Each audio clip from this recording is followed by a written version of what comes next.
What is CSS? CSS stands for Cascading Style Sheets. It is a style sheet language used for describing the presentation of a document written in HTML. CSS defines how elements should be displayed on screen, paper, or in other media. With CSS, you can control the layout of multiple web pages all at once. This code snippet demonstrates a simple CSS rule. The h1 is a selector that targets all planned h1 elements in an HTML document. Inside the curly braces, we've specified two CSS properties, color and font size. Color blue changes the text color of all h1 elements to blue. Font size 20px sets the font size of all h1 elements to 20 pixels. This example highlights how CSS allows you to easily control the styling of HTML elements. How CSS works. CSS, Cascading Style Sheets, is a style sheet language used to describe the presentation of a document written in HTML or XML. It controls the visual aspect of web pages by separating content from design, making the styling of websites flexible and efficient. In the code snippet, we are styling all h1 headings within an HTML document. The CSS rule set begins with a selector, h1, which targets elements to style. Inside the curly braces we define the styles. Color blue changes the text color of the h1 elements to blue, and font size 20px sets their font size to 20 pixels. Each declaration includes a property, e.g., color, font size, followed by a colon and a value, blue 20px, and declarations are separated by semicolons. This separation of content, HTML, and style, CSS, allows for easier maintenance and a clearer structure. Ways to apply CSS: inline, internal, external. CSS can be applied to HTML in three distinct ways: inline, internal, and external. Each method has its specific use cases and benefits depending on the scale of the styling task at hand. External CSS involves linking a separate CSS file to your HTML document using the link tag, allowing you to apply consistent styling across multiple pages. Internal CSS uses the style tag within the head section of your HTML document to apply styles to elements on a single page. Inline CSS applies styles directly to an HTML element using the style attribute, ideal for single-instance styles, but considered less efficient for larger-scale applications due to its specificity and difficulty in maintenance. CSS syntax and rules. CSS, Cascading Style Sheets, syntax is straightforward, following a pattern of selector and declaration blocks. A selector is used to specify which HTML element the style should be applied to, and the declaration block contains one or more declarations separated by semicolons. Each declaration includes a property and a value, separated by a colon. In this code, h1 is the selector, targeting all h1 elements in the HTML document. The declaration block is enclosed in curly braces. It contains two declarations, color, blue, and font size 20px. The property color is set to the value blue, changing the text color of h1 elements to blue. The font size property is set to 20px, specifying the font size of h1 elements as 20 pixels.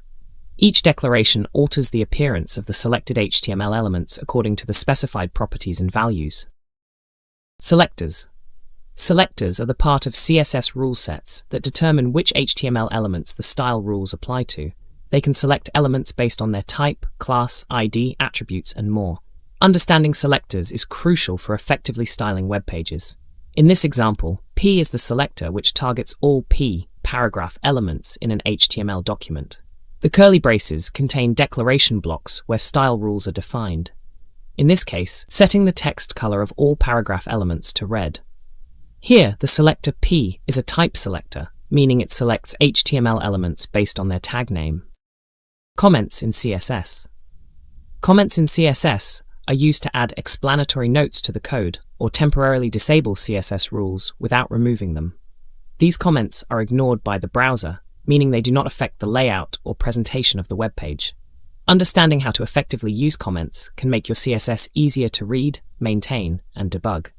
In the code example, we showcase two types of comments in CSS: single-line and multi-line comments. The first comment is a single-line comment, indicated by / to begin and st to end. It's placed above the body rule set to possibly explain its purpose. The second comment demonstrates a multi-line comment, capable of spanning several lines for more detailed explanations or temporarily disabling blocks of CSS code. Note how the syntax remains consistent for starting and ending comments, whether they are single or multi-line. The CSS engine ignores these comments, so they do not impact the web page's styles. Basic selectors, tag, class, ID. CSS selectors allow us to apply styles to elements based on their name, class, or ID. This is the foundation of styling, as it enables you to target and style elements in your HTML documents uniquely or in groups. The tag selector targets HTML elements by their tag name. For example, p color red applies red text color to all elements. The class selector targets elements with a specific class attribute. The syntax, highlight background color yellow, means any element with class equal highlight will have a yellow background. This is useful for styling a group of elements similarly. The ID selector, denoted by a hash, applies styles to the element with a specific ID. For instance, main content font size 20px styles the element with ID equals main content to have 20px font size.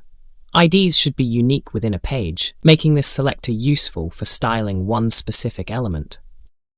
Grouping and combinators. Grouping and combinators in CSS are powerful concepts used to apply styles to multiple elements efficiently and to specify relationships between elements respectively. Grouping allows you to apply the same set of styles to multiple selectors by separating them with a comma.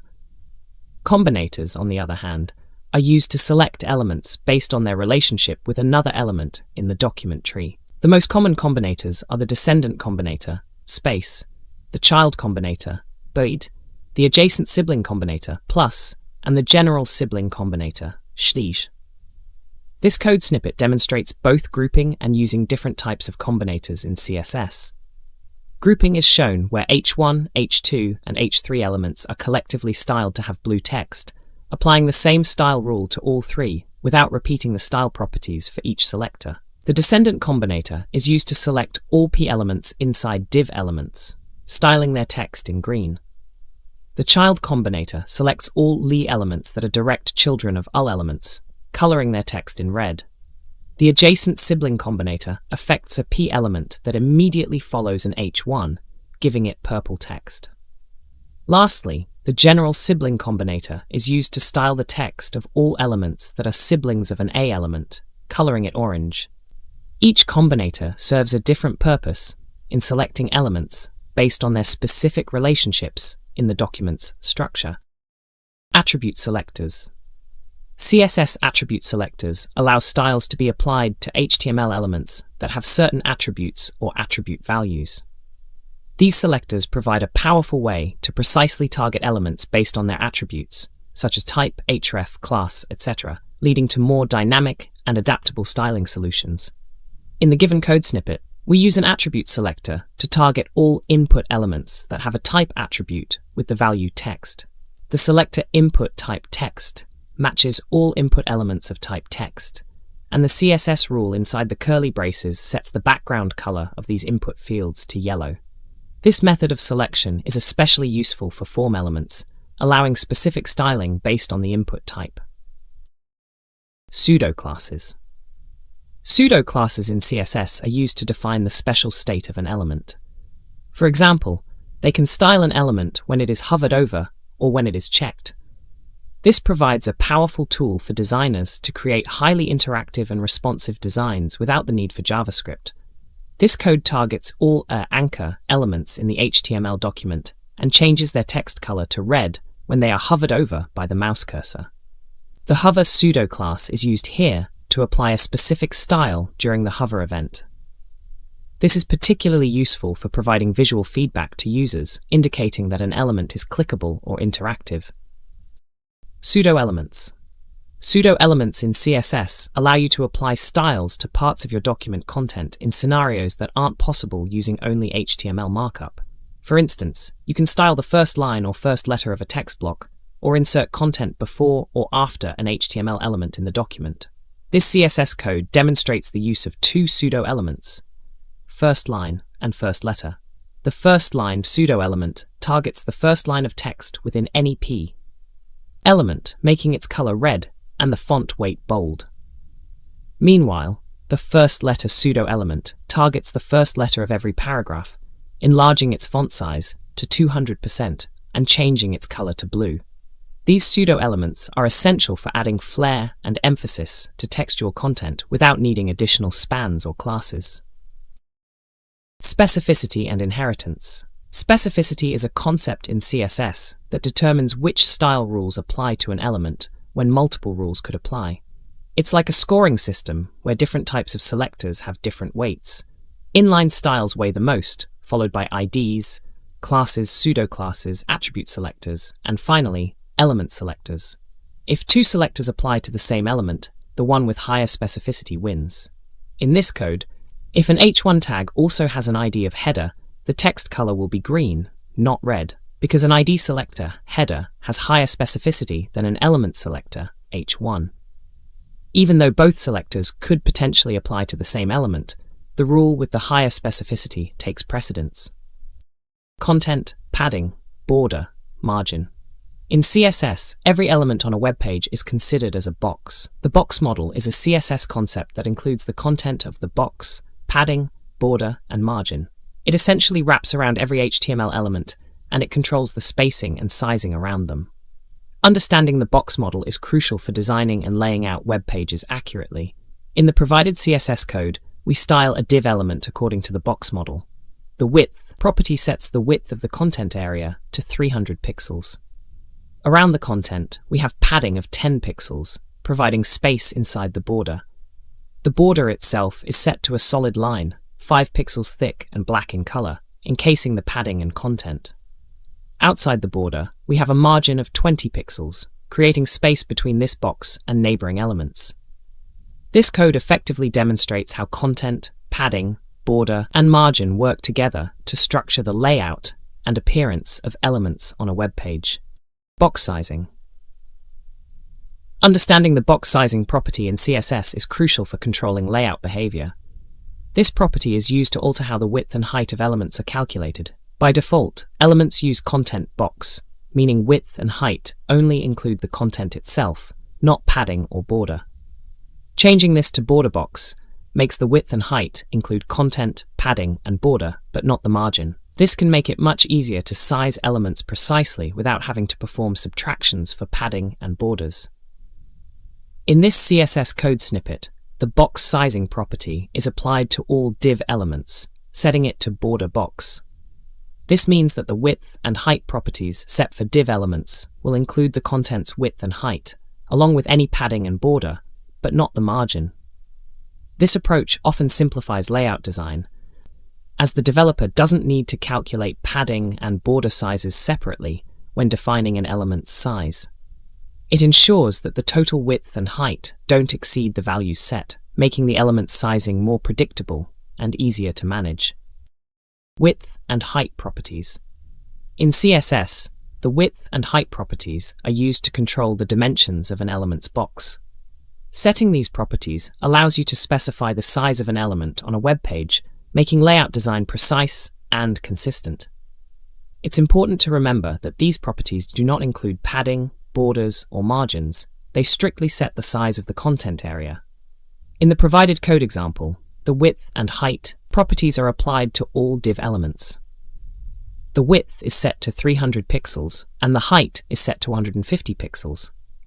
This means that each div element will occupy a space of 300 pixels wide and 150 pixels tall on the web page. Also, any content within the div must fit within these dimensions unless overflow properties are applied to handle excess content. Font properties. CSS provides various properties to style fonts, which allow you to change the typeface, size, weight, and style of your text. These properties include font family, font size, font weight, and font style, among others. Understanding how to use these properties is crucial for designing attractive and readable content on the web. In the given code, we are styling paragraphs, p elements, with specific font properties. The font family property specifies the typeface, using Arial as the primary choice, and sans serif as a fallback if Arial is not available. The font size property sets the size of the font to 16 pixels. The font weight is set to bold, making the text thicker and more prominent. Lastly, the font style property is applied with the value italic, which slants the text to the right. These properties combined result in paragraphs that are distinctive, with a bold, italicized Arial font of 16 pixels. Text properties, alignment, decoration, spacing, transformation. CSS offers a variety of properties to style text, allowing you to control alignment, decoration, spacing, and transformation. These properties enable designers to enhance the readability and aesthetic appeal of web content. In this CSS snippet, multiple text properties are applied to all paragraph elements on a web page. The Text Align Center property aligns text to the center of its containing element. Text Decoration Underline adds an underline to the text, commonly used to denote hyperlinks or emphasize text. The Letter Spacing 2px property increases the space between characters, improving readability or achieving a specific stylistic effect. Lastly, Text Transform Uppercase converts all text to uppercase letters, which can be used for headings or to draw attention to particular text. Web fonts at font face. While CSS allows you to style text, web fonts take this further by allowing you to incorporate custom fonts into web pages. This means you're not limited to the fonts that are installed on users' devices. The at font face rule is key to this process, enabling you to define a set of font properties for a custom font you'd like to use. This code block demonstrates how to implement a custom font using the at font face rule. Here, My Web Font is an example font name that you should replace with the actual name of your font. The src property specifies the path to the font files.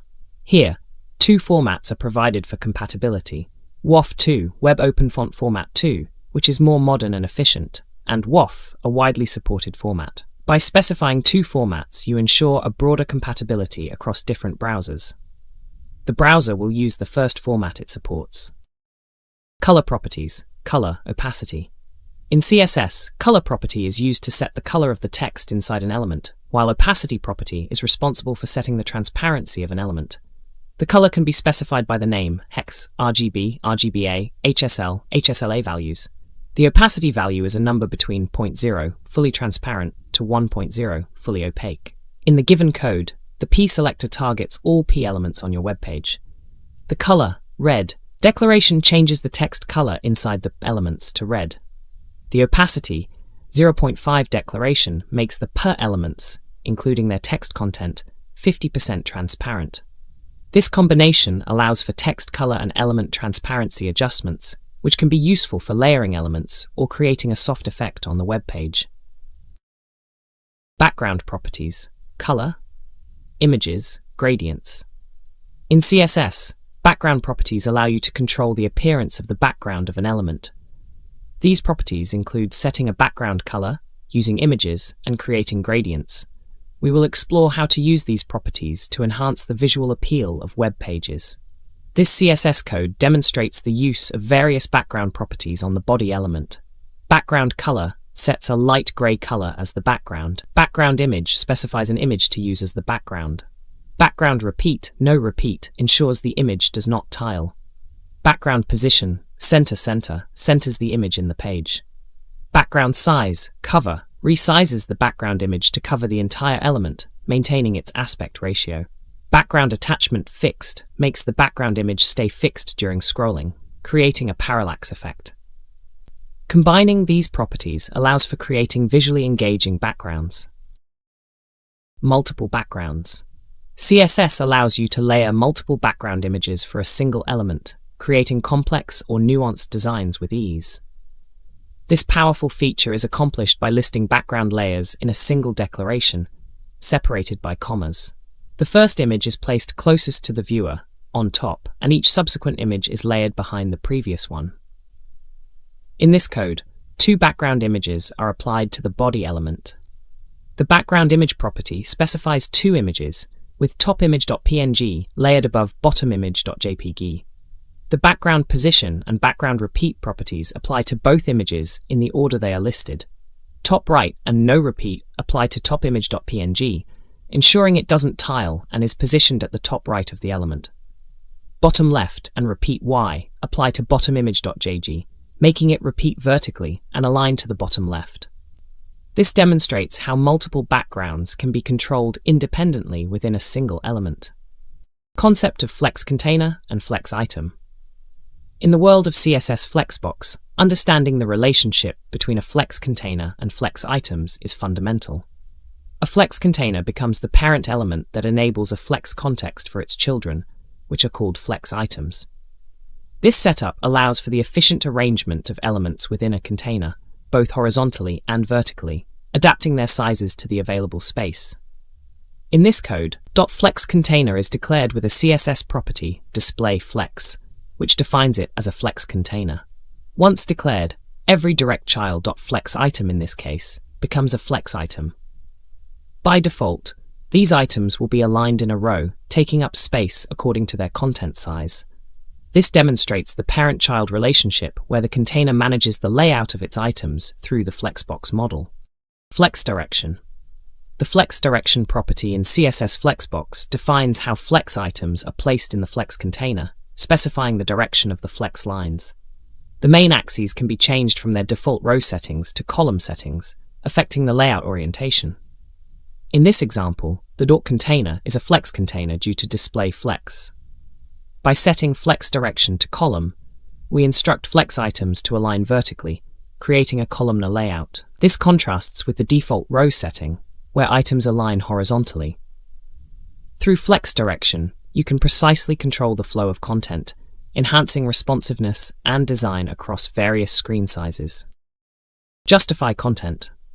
The Justify content property in CSS is used within flex layouts to control the alignment of flex items along the main axis. Depending on how you want to distribute space and align items horizontally, you can choose from several values. In this example, we have a flex container with the class container.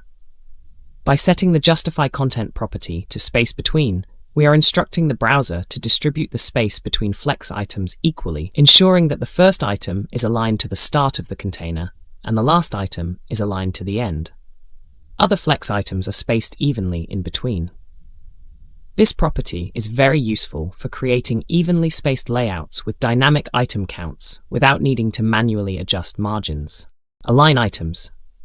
In CSS Flexbox, the Align Items property is used to align flex items vertically within their container. It determines the default alignment along the cross-axis, perpendicular to the main axis. This property is applied to the flex container. In the given code snippet, the .container is a flex container with display flex, which establishes a flex context for its children, flex items. The height of the container is set to 300 px to provide a visible vertical space for alignment. The Align Items center line instructs the browser to align the flex items in the center of the container along the cross-axis, vertically in this case, because the default flex direction is row. This means that if the flex items have different heights, they will be centered within the container, creating a visually balanced layout. Flex wrap. In a flex container, flex items by default will try to fit into one line. However, using the flex wrap property, we can control if the items should wrap onto multiple lines and how they do so when there is not enough space in the flex container. This can be vital for creating responsive layouts that adjust to the screen size. In the provided code, the flex wrap property is assigned to a flex container. This instructs the flex container to allow its items to wrap onto multiple lines as needed when there's not enough space in a single line. Without this property, all flex items would be squeezed onto one line regardless of the container's size, which could lead to a cramped layout. By setting flex wrap, items instead move to the next line, allowing for a more adaptive and responsive layout. Align self. The Align Self CSS property allows you to adjust the alignment of a specific item within a flex container, independent of other items. This can be especially useful when you want a single item to align differently from the others. This property overwrites the container's Align Items setting for that item. In the given example, .container is a flex container with a specified height. Inside this container, items will be laid out in a flexible manner. By default, all flex items are stretched to fit the container's cross-axis. However, by applying Align Self Center to an item, we specifically instruct this item to align itself at the center of the cross-axis, overriding the default stretch behavior or the container's Align Items value. This results in the item being centered vertically within the container, regardless of the alignment of other items. Concept of grid container and grid item. In CSS grid layout, elements are divided into two primary roles, grid containers and grid items. A grid container serves as the parent element that holds and formats its child elements into a grid layout. Grid items are the children of the container, each occupying a slot within the grid. Let's start with a basic example to illustrate these concepts. In the provided CSS, .container is designated as a grid container through display grid. This activates grid layout for its child elements. Grid template columns repeat 3-1fr, then divides the container into 3 equal-sized columns.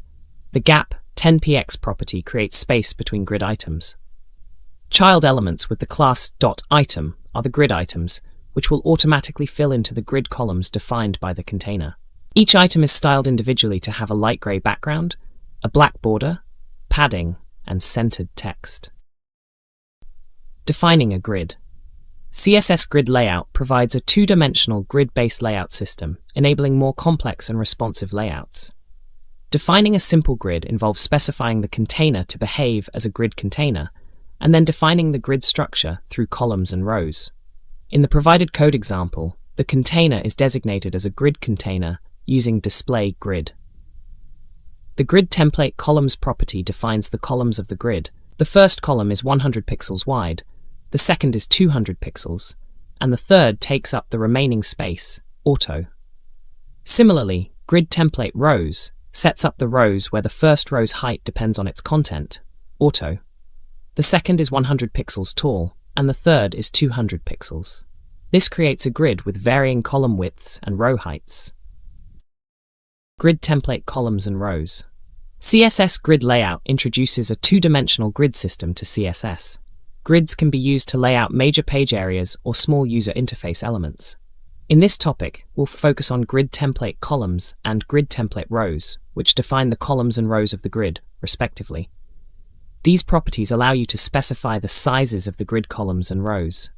In the provided CSS, div.container is styled to display as a grid. Grid template columns 100px 200px auto defines 3 columns where the first column is 100 pixels wide, the second is 200 pixels, and the third column takes up the remaining space, auto. Similarly, grid template rows 50px 100px establishes 2 rows where the first row is 50 pixels tall and the second is 100 pixels. This setup forms the basic structure of a grid with specified dimensions for its columns and rows. Grid gap. The grid gap property, also known as gap, grid row gap, and grid column gap, controls the spacing between grid items. It's a powerful tool for creating precisely aligned grid layouts with consistent spaces between items without affecting the sizing of the items themselves. Using this property enhances the visual appeal and readability of grid-based layouts.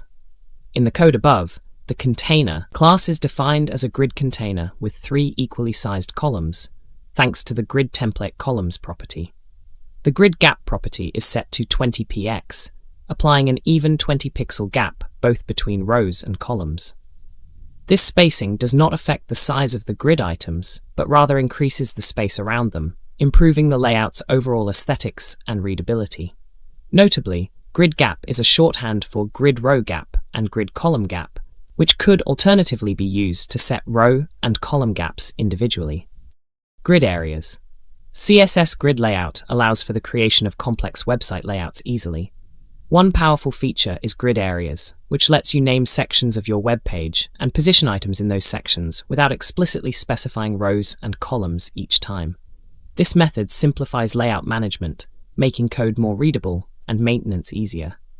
In the provided example, a CSS grid layout is defined on the body element. The grid template areas property specifies a layout template. Each string, header, header, header, etc. represents a row, and each name within represents a cell, creating named areas: header, menu, content, sidebar, and footer. The grid template columns and grid template rows define the size of the columns and the height of the rows respectively.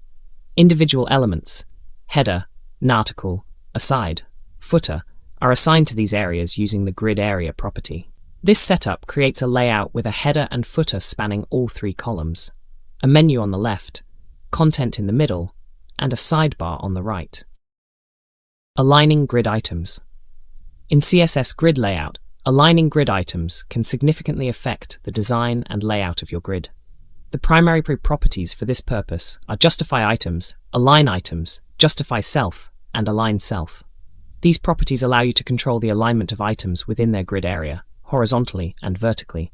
In the above CSS, .container sets up a three-column grid layout. Justify items, center, aligns all the grid items in the container horizontally in the center of their grid area, while align items, end, aligns them vertically at the bottom of their grid area.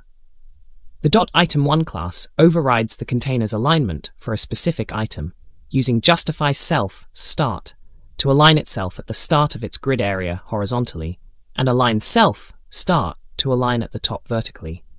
This creates a mix of alignment strategies within the same grid, demonstrating flexibility in item positioning. Position, static, relative, absolute, fixed, sticky. The CSS position property specifies how an element is positioned in a document. The positioning can be static, relative, absolute, fixed, or sticky. Each type serves a unique purpose in how elements are laid out and interact with each other and their parent container. 1. Static. The default position. The element is positioned according to the normal flow of the document. 2. Relative. Positioned relative to its normal position, allowing you to nudge the element from its natural place without altering the layout of surrounding elements. 3. Absolute. Positioned absolutely to its closest positioned, not static, ancestor, if one exists. Otherwise, it's placed relative to the initial containing block. Absolutely positioned elements are removed from the normal document flow. 4. Fixed. Positioned relative to the viewport, which means it will stay in the same place, even if the page is scrolled. 5. Sticky. A hybrid of relative and fixed positioning. The element is treated as relatively positioned until it crosses a specified threshold, at which point it is treated as fixed, sticking in place within its container. Z-index. Z-index is a CSS property that controls the vertical stacking order of elements that overlap. With Z-index, elements can be placed on top of one another in layers, similar to layers in graphic design software. It only works on positioned elements, position, absolute, relative, fixed, or sticky. In the example, there are two div elements styled as boxes with class equals box1 and class equals box2. Both boxes are positioned absolutely, making them overlap. The first box, box1, has a z-index of 1 and a red background, placing it below in the stacking order. The second box, box2, has a z-index of 2, a blue background, and is offset to start 50 pixels from the left and top, placing it above the first box in the stacking order. Thus, the blue box will cover part of the red box due to its higher z-index. Display property, block, inline, inline block, none. The display property in CSS determines how an element is displayed on the web page. It influences layout by changing how elements are rendered, in terms of both their flow in the document and their box model. The most common values are block, inline, inline block, and none. 1. Block makes the element behave like a block-level element, consuming the full width available and starting on a new line. Examples include div and tags. 2. Inline enables the element to sit within a line, not breaking the flow of content. They don't start on a new line and only take up as much width as necessary. Span elements are inline by default. 3. Inline block combines aspects of both, allowing the element to sit in line with other elements but respecting box model properties like width and height. 4. None completely removes the element from the document flow, as if it were not in the document at all, making it invisible to the user. Overflow. The CSS overflow property controls what happens to content that is too large to fit into its container. There are several values applicable for this property, including visible, hidden, scroll, and auto. Understanding how each behaves is crucial for creating web layouts that handle content dynamically. In the example, the overflow scroll property is applied to a div, indicating that if the content overflows the dimensions of the div, set to 200px by 100px, scroll bars should appear to allow the user to scroll through the content. This is particularly useful for managing large amounts of text or images, within a confined space, ensuring content remains accessible without altering the layout structure. CSS transitions. CSS transitions allow you to change property values smoothly over a given duration. By specifying a transition on an element, you can alter its appearance in a way that is visually appealing. This is particularly useful for hover effects, button animations, and other interactive elements. In the provided CSS, a div element is styled with a width of 100px, a height of 100px, and a red background color. The transition property is applied to the div, specifying that any change to the width property should occur over a duration of 2 seconds. When you hover over the div, the hover pseudo-class applies, changing the width to 200px. Because of the transition, this change in width occurs smoothly over 2 seconds, instead of instantly. This creates a visually appealing effect as the div expands. Transition properties. CSS transitions allow you to change property values smoothly over a given duration when an element's state changes. Transition properties include transition property, transition duration, transition timing function, and transition delay. Let's look at a basic example where we'll change the background color of a box when hovered. In this code, transition background color 2s ease in out applies to the div element. Here, transition property is background color, indicating that the background color change will be animated. The transition duration is 2s, meaning the transition effect will last for 2 seconds. Transition timing function is set to ease in out, ensuring the change starts slowly, speeds up in the middle, and then slows down again at the end. There is no transition delay specified, so the animation will start as soon as the state changes, e.g. when the div is hovered. This example demonstrates how to smoothly transition the background color of a div when hovering over it, showcasing the basic usage of transition properties. CSS animations. CSS animations enable smooth transitions between states using keyframes. These animations can be applied to any property and configured with timing, duration, and delay. Let's create a simple animation that changes the background color of a div over 5 seconds. The @keyframes rule defines the color change animation with 3 frames: start 0%, middle 50%, and end 100%. Each keyframe specifies the background color at that point. The div selector applies this animation, named color change, with a duration of 5 seconds. This means the div's background color will start as blue, change to green at the halfway point, and finally transition to red over 5 seconds. Keyframes. CSS keyframes allow for the animation of CSS properties over a specified duration. By defining keyframes, you can create complex animations that progress through multiple stages. To use keyframes, you must first define the keyframes with a name and the styling for different points along the animation. Then apply this animation to an element using the animation property. In this code snippet, @keyframes example defines a keyframes animation named example. It specifies the animation's behavior at the start, 0%, middle, 50%, and end, 100% of the animation cycle. Initially, the div's background color starts as red. Halfway through the animation, it changes to yellow, and at the end, it turns green. The animation property in the div's style applies the example animation, sets its duration to 5 seconds, and makes it repeat infinitely. Thus, the div's background color cyclically changes from red to yellow to green, creating a continuous looping animation. Animation properties. CSS animations enable more complex animations than transitions. They require defining keyframes for the animation and then applying these animations to HTML elements. Understanding animation properties is crucial for controlling how an animation behaves. We'll explore properties like animation name, animation duration, animation timing function, and animation delay, among others, through an example. In the provided CSS snippet, an animation named example is defined within @keyframes, describing a transition from red to yellow background color. The .element class applies this animation with several properties. Animation name example specifies the animation to use. Animation duration 2s sets the animation length to 2 seconds. Animation timing function ease in out decides the pacing of the animation, here starting slow, then fast, ending slow. Animation delay 1s introduces a delay before the animation starts. Animation iteration count, infinite, makes the animation repeat indefinitely. Lastly, animation direction, alternate, alternates the animation direction each cycle, creating a back and forth effect. Together, these properties provide detailed control over the animation's behavior. 2D transforms: translate, rotate, scale, skew. The translate transform moves an element from its current position in a specific direction. The translate XY value shifts the element X pixels along the horizontal axis and Y pixels along the vertical axis. In this example, the div element is moved 50 pixels to the right and 100 pixels down from its original position.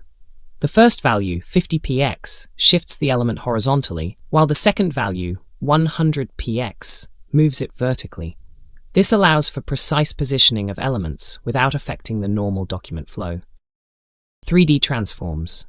CSS 3D transforms allow you to manipulate elements in 3 dimensions, adding depth to your web designs. This can create a more immersive and interactive experience for users. To begin using 3D transforms, ensure that the parent container has perspective set. This defines how far the object is from the viewer, making the 3D effect more vivid. In this code snippet, we are applying a 3D transform to a div element.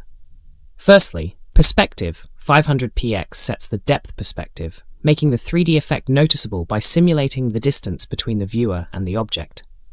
Then, rotate x 45 deg and rotate y 45 deg rotate the element 45 degrees around the x-axis and y-axis, respectively. This creates a visible 3D effect, making the div appear as if it's tilting towards the viewer from both the vertical and horizontal planes.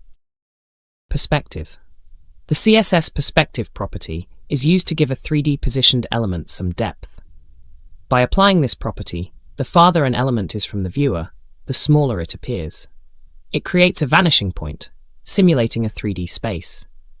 This property is typically used in combination with transform properties like rotate y or rotate x to achieve the effect of depth. In this code, the perspective property is applied to a div container, not directly to the element that will be transformed. This div acts as the viewpoint from which you are looking at its child elements, here represented by the dot box. The perspective value of 500px means that the depth effect is calculated as if the viewer were 500 pixels away from the screen. Inside this div, we have a dot box element that is rotated along the y-axis by 30 degrees. The rotation appears more three-dimensional due to the perspective applied to its parent. Without the perspective, the rotation would look flat and less realistic. Concept of responsive design. Responsive design is a web design approach aimed at crafting sites to provide an optimal viewing experience across a wide range of devices. It eliminates the need for different designs for each new gadget on the market, using flexible grids, layouts, images, and CSS media queries. This code example uses a CSS media query to alter the background color of the page to light blue when the browser window's width is 600 pixels or less. It's a simple demonstration of how CSS can respond to different device sizes, enhancing the user experience by adjusting the layout according to the screen size. The @media rule is essential for responsive design, allowing the application of different styles for different conditions. Here, it checks if the max width of the display area is 600 pixels, a common threshold for mobile devices. Viewport and meta tag. In web development, ensuring your website looks good on all devices is crucial. This is where the concept of viewport comes into play. The viewport is the user's visible area of a web page. It varies with the device, smaller on a mobile phone than on a computer monitor. To control the viewport's size and scale, we use the viewport meta tag in the HTML document's head section. This tag tells the browser how to adjust the page according to the device's dimensions. The code snippet above is a common viewport meta tag used in HTML. The width equals device width part sets the width of the viewport to match the device's width. This is crucial for responsive design, as it makes your site look good on devices with varying screen widths. The initial scale 1.0 part sets the initial zoom level when the page is first loaded by the browser. This ensures that text and other elements are shown at a size that is readable for the user. By using this tag, developers can significantly improve the mobile friendliness of their websites, ensuring a better user experience across all device types. Media queries, breakpoints, device type. Media queries are a fundamental tool in CSS for creating responsive designs.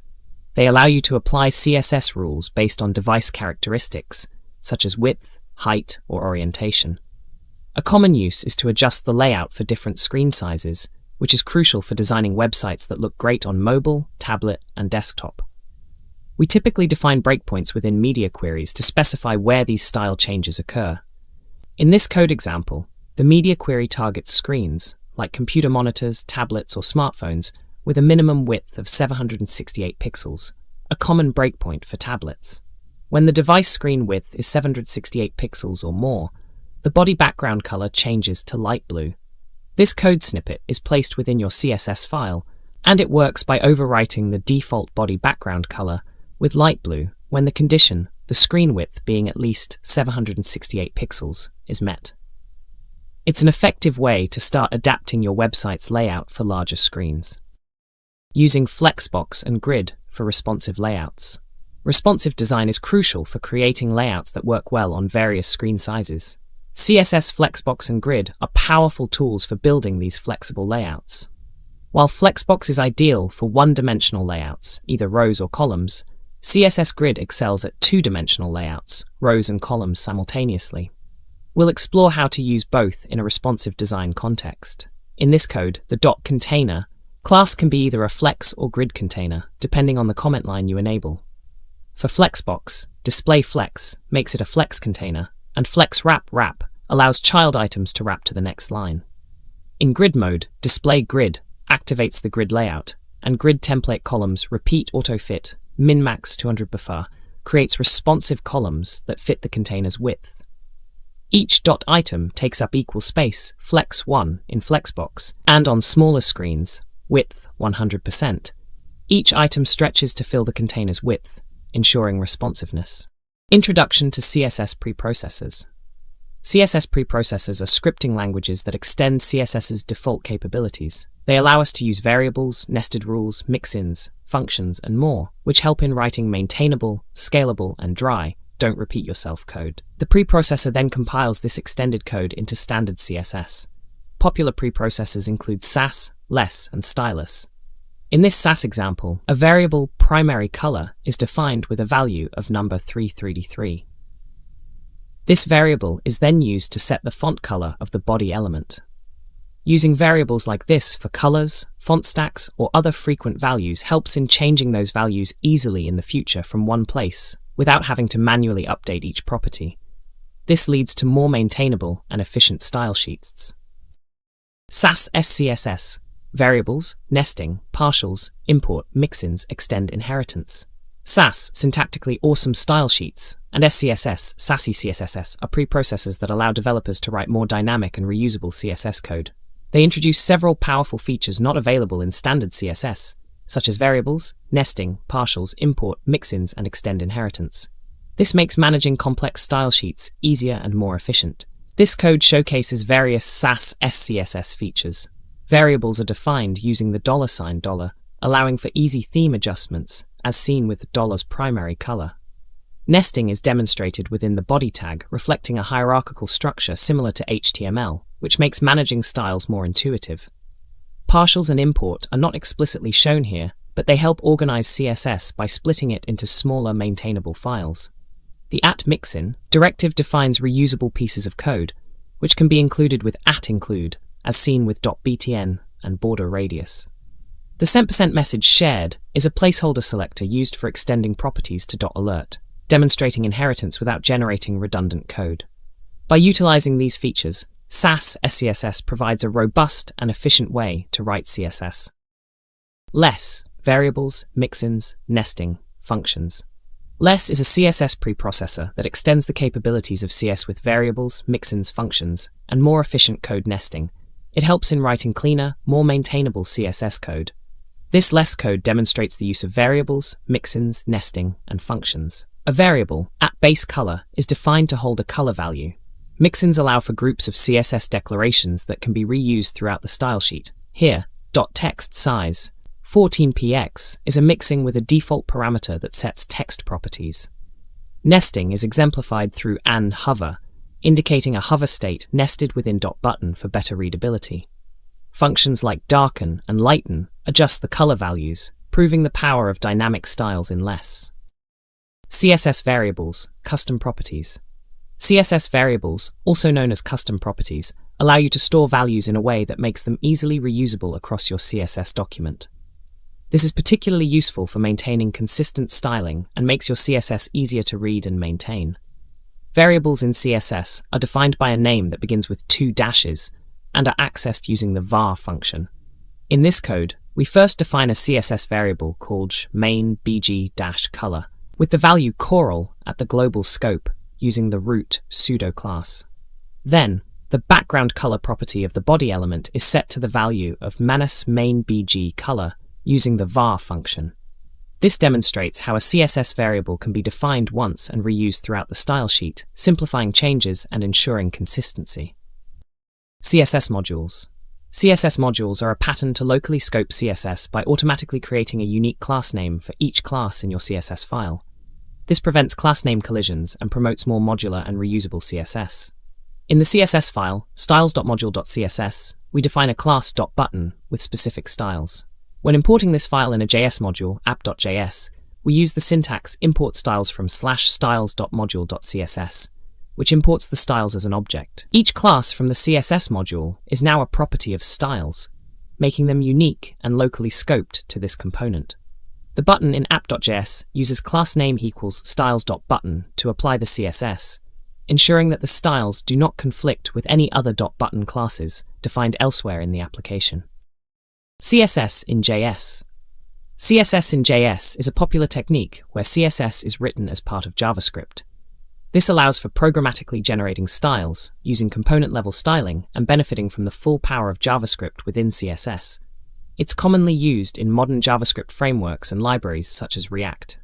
Let's explore how to style a simple button component using a CSS in JS approach. This code snippet uses styled components, a popular CSS in JS library, to create a button component.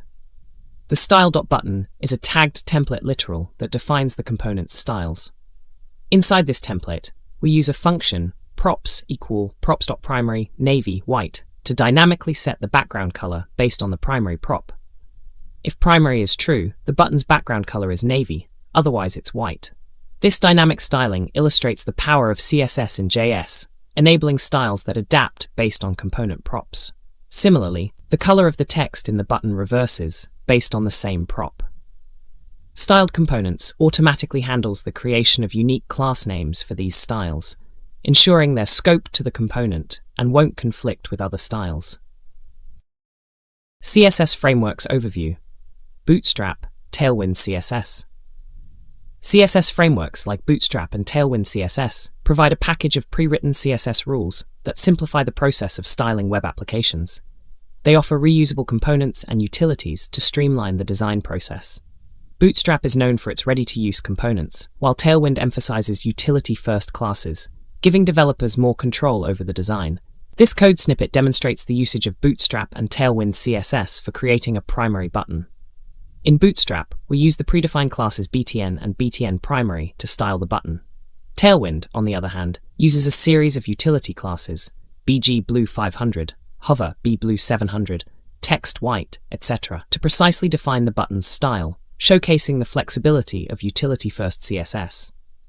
Each class in Tailwind corresponds to a specific CSS property, offering granular control over the styling. Writing efficient CSS. Efficient CSS can greatly improve site performance, making pages load faster and rendering more smoothly. The key to writing efficient CSS lies in reducing complexity and being specific without overqualifying selectors. The first rule uses descendant selectors, targeting all A elements within I elements, which are inside UL elements, which are inside nav elements. This specificity might be necessary in some cases, but it increases the CSS engine's workload, as it has to evaluate multiple levels of the DOM hierarchy. The second rule, using a class selector, nav item, is more efficient as it directly targets the A elements inside elements with the class nav item. This reduces the need for the browser to traverse multiple levels of the DOM, making styling applications faster and more efficient. Whenever possible, Prefer using class or ID selectors that are closer to the target elements, rather than deeply nested selectors. Organizing CSS code. Organizing CSS code is crucial for maintaining scalable and easily readable style sheets. Good organization helps developers quickly understand and update the CSS, enhancing collaboration and efficiency. This example demonstrates one approach to organizing CSS code. This CSS example is organized into sections: structure, typography, navigation, and buttons. Each section starts with a comment indicating its purpose, followed by related styles. Structure defines common layout properties. Typography sets font styles for body text and headings. Navigation styles the website's navbar, including list styles and layout. Buttons provide styles for interactive elements. This modular approach simplifies managing and locating specific styles, thereby enhancing maintainability and readability. Clear organization like this is fundamental for collaboration in larger projects and improving CSS efficiency. Cross-browser compatibility. Ensuring your web designs work across different browsers is crucial for reaching a wide audience. Cross-browser compatibility involves using CSS that works in harmony across Chrome, Firefox, Safari, and others. Let's explore a technique to manage this. This code demonstrates the use of vendor prefixes to ensure cross-browser compatibility for the CSS Flexbox layout. The DAS WebKit and Moz and MS prefixes target specific versions of Safari, Chrome, Firefox, and Internet Explorer, respectively. Adding these alongside the standard Display Flex ensures that our Flexbox layout will work across most browsers, catering to their specific rendering engines. This practice is vital when working with CSS features that have varying levels of support across browsers. Accessibility. Accessibility in web design ensures that websites and web applications can be used by as many people as possible, including those with disabilities. This is a crucial aspect of web development that considers various disabilities, including visual, auditory, physical, speech, cognitive, and neurological disabilities. CSS plays a significant role in creating accessible web content by providing flexibility in the presentation of the content. Below is an example of CSS code that illustrates the use of IM units over PX for font sizes, which is a best practice for accessibility. This code demonstrates the use of relative units, M, for font sizes instead of absolute units, PX. The choice of M allows the text to scale based on the user's default browser settings, which is especially beneficial for users with visual impairments who may need larger text. The root body element is set to a default size, 16px in this case, and other elements like H1 and P scale relatively. This approach ensures that the website's typography will adjust according to user preferences or assistive technologies, improving the accessibility and usability of the web content. Performance optimization. Performance optimization in CSS involves techniques and strategies to make your style sheets load and render faster on web pages. These practices not only improve the user experience by reducing load times, but also positively impact search engine rankings. In this CSS snippet, we're using a direct child selector and a pseudo-class, not first child, to target all LE elements that are not the first child of their parent menu, setting their display to none. This specific approach exemplifies efficient use of selectors for performance. It avoids overly broad or deeply nested selectors that can slow down page rendering. By targeting elements directly and minimizing the scope, the browser can apply styles more quickly and efficiently, contributing to better overall performance.